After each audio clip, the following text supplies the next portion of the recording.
Exodus 20, 1-23, 10 Commandments. And God spoke all these words, saying, I am the Lord your God, who brought you out of the land of Egypt, out of the house of slavery.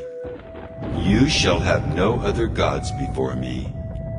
You shall not make for yourself a carved image, or any likeness of anything that is in heaven above, or that is in the earth beneath, or that is in the water under the earth. You shall not bow down to them or serve them, for I, the Lord your God, am a jealous God, visiting the iniquity of the fathers on the children to the third and the fourth generation of those who hate me, but showing steadfast love to thousands of those who love me and keep my commandments.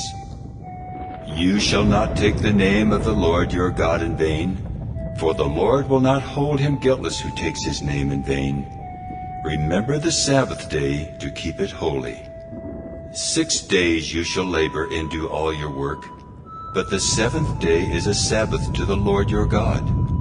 On it you shall not do any work, you or your son or your daughter, your male servant or your female servant, or your livestock, or the sojourner who is within your gates. For in 6 days the Lord made heaven and earth, the sea, and all that is in them, and rested on the seventh day. Therefore the Lord blessed the Sabbath day and made it holy.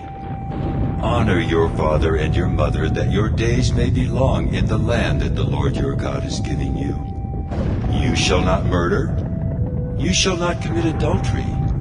You shall not steal. You shall not bear false witness against your neighbor. You shall not covet your neighbor's house. You shall not covet your neighbor's wife, or his male servant, or his female servant, or his ox, or his donkey, or anything that is your neighbor's. Now when all the people saw the thunder and the flashes of lightning, and the sound of the trumpet, and the mountain smoking, the people were afraid and trembled, and they stood far off and said to Moses, You speak to us, and we will listen, but do not let God speak to us, lest we die. Moses said to the people, Do not fear, for God has come to test you, that the fear of him may be before you, that you may not sin. The people stood far off while Moses drew near to the thick darkness where God was. And the Lord said to Moses, Thus you shall say to the people of Israel, You have seen for yourselves that I have talked with you from heaven. You shall not make gods of silver to be with me, nor shall you make for yourselves gods of gold.